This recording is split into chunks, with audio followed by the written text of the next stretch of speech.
আপনারা দেখছেন উত্তরের দর্পণ, আমি অনুষ্কা। বিস্তারিত খবরের আগে শিরোনাম এক ঝলকে। কাঠপাচার রুখতে গিয়ে আক্রান্ত বনকর্মী ও পুলিশ, ঘটনায় গুরুতর জখম বিট অফিসার সহ অন্যান্য কর্মীরা।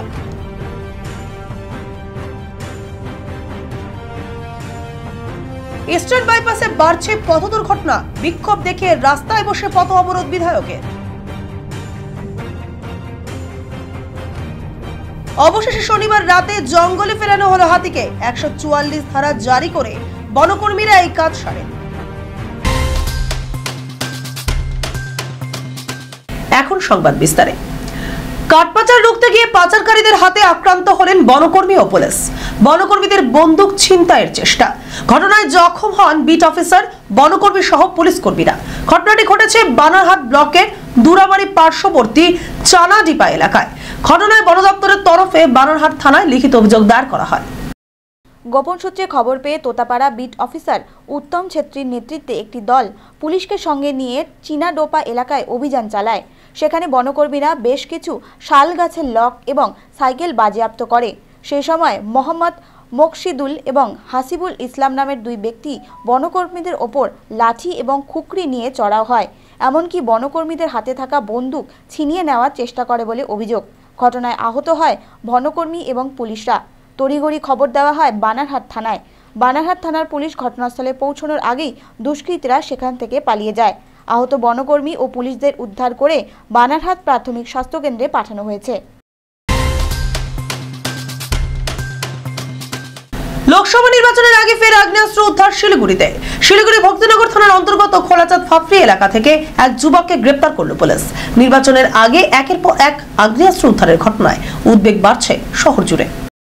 শহর শিলিগুড়ি যেন দুষ্কৃতীদের আতুর ঘরে পরিণত হয়েছে। শহর জুড়ে একের পর এক উদ্ধার হচ্ছে আগ্নেয়াস্ত্র, সাথেই ঘটছে চুরি, ছিনতাই সহ বিভিন্ন ঘটনা। সম্প্রতি প্রধাননগর থানার অন্তর্গত একটি এলাকায় আগ্নেয়াস্ত্র সহ গ্রেফতার হয় এক যুবক। শনিবার আবারও গোপন সূত্রে খবরের ভিত্তিতে খোলাচাঁদ ফাপড়ি সংলগ্ন শালুগাড়া এলাকায় রেঞ্জ অফিসের সামনে ওই যুবককে আগ্নেয়াস্ত্র সহ গ্রেফতার করে পুলিশ। ধৃত যুবকের নাম বাপ্পা মহন্ত, খোলাচাঁদ ফাপড়ি এলাকার বাসিন্দা সে। ধৃতের কাছে কিভাবে সেই আগ্নেয়াস্ত্র এলো এবং কি উদ্দেশ্যেই তার কাছে এই আগ্নেয়াস্ত্র, তদন্ত শুরু করেছে পুলিশ। সন্দেশখালীর ঘটনায় শেখ শাহজাহানকে গ্রেপ্তার করার কোনো ইচ্ছে নেই রাজ্য পুলিশের। দিল্লি থেকে বাগডোগরা বিমানবন্দরে নেমে এমনটাই মন্তব্য করলেন বিজেপির রাজ্য সভাপতি সুকান্ত মজুমদার। মুখ্যমন্ত্রী মমতা বন্দ্যোপাধ্যায়কে তোপ দাগলেন তিনি। রবিবার দক্ষিণ দিনাজপুরে যাওয়ার আগে বাগডোগরা বিমানবন্দরে নামেন তিনি। সেখানে তৃণমূল পরিচালিত রাজ্য সরকারকে কটাক্ষ করে বলেন, সন্দেশখালীর ঘটনায় মূল অভিযুক্ত শেখ শাহজাহানকে গ্রেফতার করার কোনো চেষ্টাই করছে না এই সরকার, আর করবেই বা কিভাবে, যেখানে পুলিশ মন্ত্রী মমতা বন্দ্যোপাধ্যায় নিজেই বিধানসভায় শেখ হাসিনার হয়ে সাফাই দিচ্ছেন।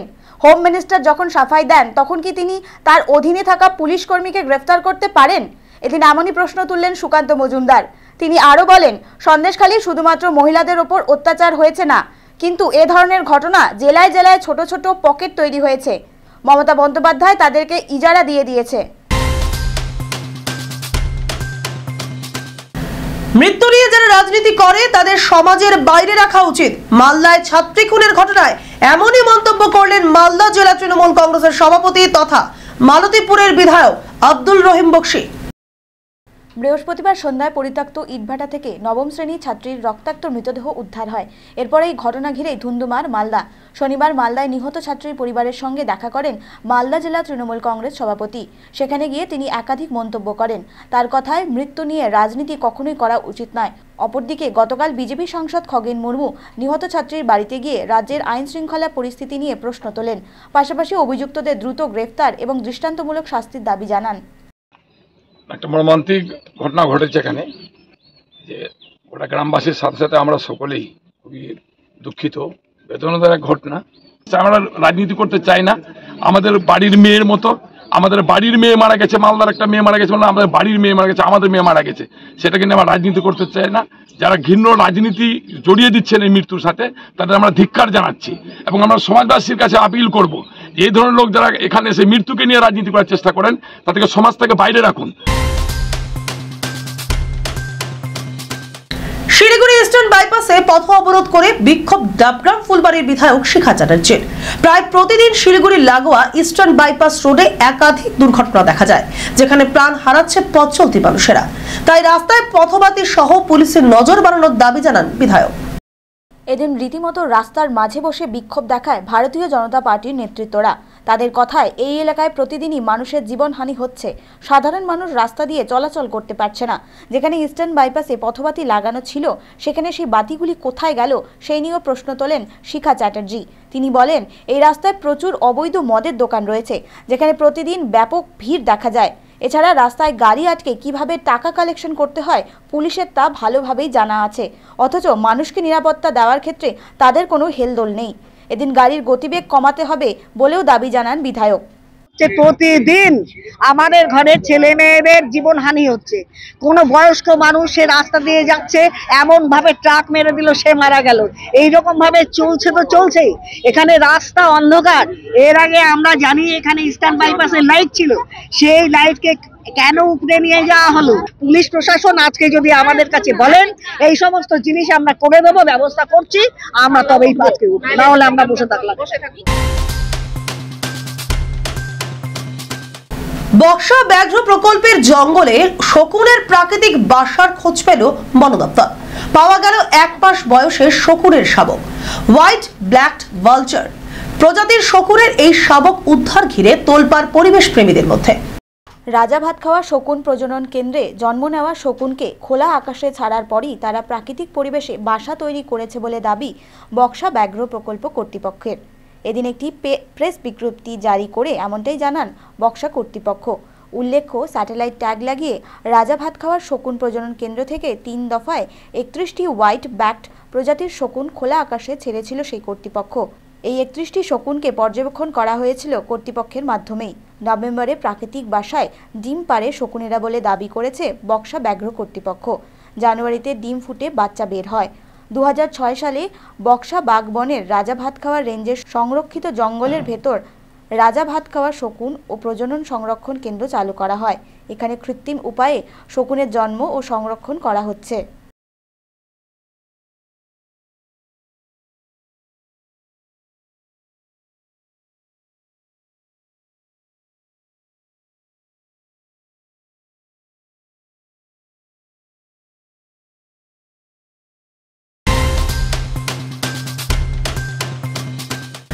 প্রকাশ্যে পুলিশের সামনে সন্দেশখালী ঘটনার মূল অভিযুক্ত শেখ শাহজাহানের হাত কেটে নেওয়ার হুমকি দিলেন বিজেপির জলপাইগুড়ি জেলা সভাপতি বাপি গোস্বামী। সন্দেশখালী কাণ্ডে জলপাইগুড়ি জেলার রাজগঞ্জ থানায় বিক্ষোভ চলাকালীন এমনই মন্তব্য করেন তিনি। রবিবার রাজগঞ্জ থানায় সন্দেশখালী ঘটনার প্রতিবাদ জানিয়ে বিক্ষোভ কর্মসূচি পালন করল জলপাইগুড়ি জেলা বিজেপি। জেলা সভাপতি বাপ্পি গোস্বামী কয়েকশো কর্মী থানায় জড়ো করে বিক্ষোভ দেখায়। তাদের দাবি ছিল নারী নির্যাতনকারী শেখ শাহজাহানকে গ্রেফতার করতে হবে। সাংবাদিকদের মুখোমুখি হয়ে বাপ্পি গোস্বামী বলেন, নারীদের শ্লীলতাহানি ধর্ষণ করেছে শাহজাহান ও তার বাহিনী। এমন পরিস্থিতিতে তারা মুখ বুজে সহ্য করবে না। শাহজাহানকে পেলে তার হাত কেটে নেওয়ারও প্রকাশ্যে হুমকি দেয় তারা। আমার মা বোনদের সুরক্ষা দেব না, এটা তো হতে পারে না। আমার এই সনাতন সমাজের মায়েদের প্রতি যে কুপ্রস্তাব দিবে, যে কুদৃষ্টিতে তাকে দেখবে, যে তাকে ধর্ষণ করার চেষ্টা করবে, ধর্ষণ করবে, তার হাত কাটিয়ে নেওয়া হবে। প্রকাশ্য দিবালোকে বলে দিলাম। তাদের যদি পুলিশ আমার বিরুদ্ধে মামলা দেয়, মামলা করবে। অন্যদিকে এই মন্তব্যের নিন্দা করে তৃণমূলের জলপাইগুড়ি জেলা কমিটির সদস্য তপন ব্যানার্জি। তিনি বলেন, বিজেপির এই কালচার, যেই রাজ্যে তারা ক্ষমতায় রয়েছে সেখানে সাধারণ মানুষের ওপরে অকথ্য অত্যাচার চালায় বিজেপি কর্মীরা। বাপ্পি গোস্বামীর এই জাতীয় কথা বলবে এটাই স্বাভাবিক, তবে পুলিশের উচিত তাকে গ্রেফতার করে জিজ্ঞাসাবাদ করার জন্য। এটাই তো বিজেপি সংস্কৃতি। বিজেপি নেতারা তো এটাই করে, এবং যেখানে বিজেপি ক্ষমতায় আছে সেখানেও আমরা দেখেছি যাদের নেতারা এইভাবে হাত কেটে নেয়, ব্যাট দিয়ে পেটায়, হ্যাঁ, তারা ইসের উপরে, সাধারণ মানুষের উপরে, ওবিসি সম্প্রদায়ের উপরে নির্যাতন করে। হ্যাঁ, তো এটা তো আমরা দেখেছি। হাত রাস্তে আপনার পিছিয়ে পড়া সমাজের মেয়েকে ধর্ষণ করে খুন করে তার লাশ গুম করে দেয়। তো এটা তো তাদের কালচার। তো সেখানে বাপি গোস্বামী জলপাইগুড়ি জেলার বিজেপি সভাপতি, তিনি তো আর ব্যতিক্রম হবেন কি করে? ব্যতিক্রম হতে পারেন না। মানুষ এটা দেখছে, মানুষ তাদের কথাগুলি শুনছে, মানুষ বিচার করছে। আমার তো মনে হয় প্রকাশ্যে জনসভায় বা পুলিশের সামনে যদি এই ধরনের কথা কোনো নেতা বলে থাকে, তার বিরুদ্ধে আইনানুগ ব্যবস্থা নেওয়া উচিত। কোচবিহার সিতাই বিধানসভা কেন্দ্রের বিধায়ক জগদীশ চন্দ্র বর্মা বসুনিয়ার বিরুদ্ধে সিআরপিএফ এর জওয়ানকে মিথ্যা মামলায় ফাঁসানোর অভিযোগে রবিবার সাংবাদিক বৈঠক করা হয় কোচবিহার প্রেস ক্লাবে। এদিন এই বৈঠকের মাধ্যমে সিআরপিএফ অভিযোগ তোলেন তাকে মিথ্যা মামলায় ফাঁসানো হয়েছে, তার বিরুদ্ধে থানায় মিথ্যা অভিযোগ দায়ের করা হয়েছে। জানা যায় গত জানুয়ারি মাসে ছুটিতে বাড়ি এসেছিলেন বিশ্বজিৎ বর্মন নামে এক সিআরপিএফ। সেই সময় কোচবিহারের রাম মন্দিরের উদ্ঘাটনের সময় মন্দির দর্শনে গিয়েছিলেন। তবে এরপরেই এলাকার বিধায়ক সেই জওয়ানের বিরুদ্ধে অভিযোগ তোলেন যে তিনি ভারতীয় জনতা পার্টির সঙ্গে যুক্ত। তবে সিআরপিএফ জওয়ানের সাফাই, সেই সময় তিনি ছুটিতে ছিলেন, তাই মন্দির উদ্ঘাটনের সময় ঠাকুরের দর্শনে গিয়েছিলেন। এর সঙ্গে ভারতীয় জনতা পার্টি যুক্ত হওয়ার কোনো প্রশ্নই ওঠে না। অপরদিকে বিধায়ক বলেন নিশীথ প্রামাণিক যেদিন কোচবিহারে আসেন তার কনভয় ছিল বিশ্বজিৎ।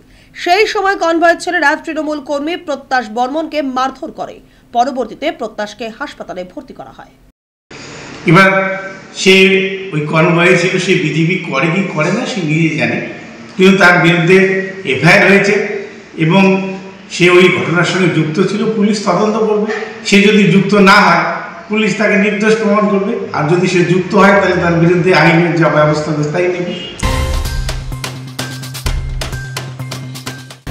ডাকাতির উদ্দেশ্যে জড়ো হওয়ার অভিযোগে শিলিগুড়ি ভালোবাসা মোড় এলাকা থেকে 5 জনকে গ্রেপ্তার করলো নিউ জলপাইগুড়ি থানার পুলিশ। ঘটনায় আরো কেউ রয়েছে কিনা তার তদন্ত শুরু করেছে পুলিশ। জানা গেছে গতকাল রাতে ভালোবাসা মোড় এলাকায় বেশ কয়েকজন ডাকাতির উদ্দেশ্যে জড়ো হয়েছিল। খবর পেয়ে সেখানে অভিযান চালায় পুলিশ। পুলিশকে দেখতে পেয়ে কয়েকজন পালিয়ে যেতে সক্ষম হলেও 5 জনকে গ্রেফতার করা হয়েছে। ধৃতদের নাম সাকিবুল রহমান, মোহাম্মদ জামির উদ্দিন, মোহাম্মদ শাকিফুল, নাকিফুল ইসলাম, মোহাম্মদ হজরত আলী। এরা সকলেই রাজগঞ্জের বাসিন্দা। একটি 4 চাকার গাড়িও উদ্ধার করেছে পুলিশ।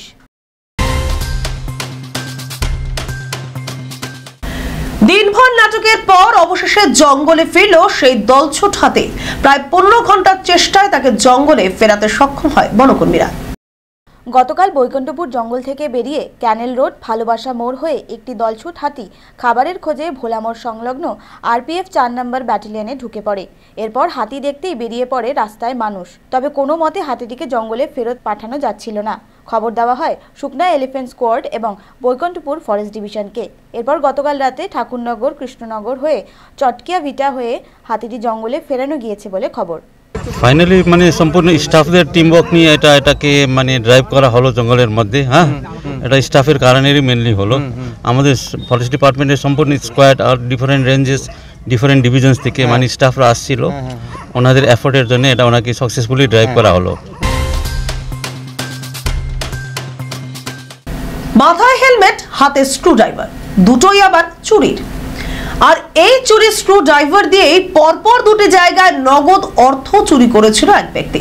অবশেষে সেই ব্যক্তিকে ফিল্মি কায়দায় গ্রেপ্তার করল শিলিগুড়ি থানার অ্যান্টি ক্রাইম উইংস। ধৃত ব্যক্তির নাম রঞ্জিত সিং। প্রথমে চুরির ঘটনাটি ঘটেছিল শিলিগুড়ি মেট্রোপলিটন পুলিশ শিলিগুড়ি থানা খালপাড়া আউটপোস্ট একটি শোরুমে। দ্বিতীয় ঘটনাটি ঘটে শিলিগুড়ি থানা এলাকার বাবুপাড়া মেইন রোড একটি চা পাতার অফিসে। দুটো ঘটনায় নগদ অর্থ চুরি করেছিল অভিযুক্ত। সিসিটিভি থেকে বাঁচতে হেলমেট পরে প্রবেশ করেছিল সে। ওই হেলমেটটিও পার্কিংয়ে দাঁড় করানো একটি মোটর বাইক থেকে চুরি করেছিল রঞ্জিত। চুরির কাজের সুবিধার জন্য প্রয়োজন ছিল একটি স্ক্রু ড্রাইভারের, সেটিও চুরি করা হয়েছিল এক মিস্ত্রির কাছ থেকে। দুটি ঘটনারই অভিযোগ দায়ের হয়েছে শিলিগুড়ি থানায়। এরপর অভিযুক্তকে চিহ্নিত করতে মরিয়া প্রয়াস চালায় শিলিগুড়ি থানার পুলিশ। তবে এতদিন গা ঢাকা দিয়েছিল রঞ্জিত। গতকাল রাতে আশরাফনগরের একটি মাঠে রঞ্জিতকে দেখা যায়। সেই মতো মোটর বাইক নিয়ে সেখানে অভিযান চালায় পুলিশ। দেওয়াল টপকে রঞ্জিত পালানোর চেষ্টা করলে তাকে ফিল্মি কায়দায় গ্রেফতার করে পুলিশ। ঘটনায় উদ্ধার হয়েছে কিছু নগদ টাকা। তদন্ত শুরু করেছে পুলিশ।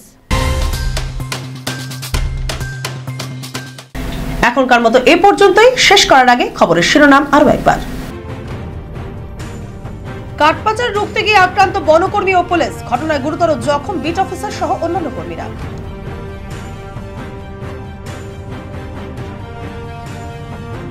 ইস্টার্ন বাইপাসে বাড়ছে পথ দুর্ঘটনা। বিক্ষোভ দেখে রাস্তায় বসে পথ অবরোধ বিধায়কের। অবশেষে শনিবার রাতে জঙ্গলে ফেরানো হলো হাতিকে। 144 ধারা জারি করে বনকর্মীরা এই কাজ সারেন।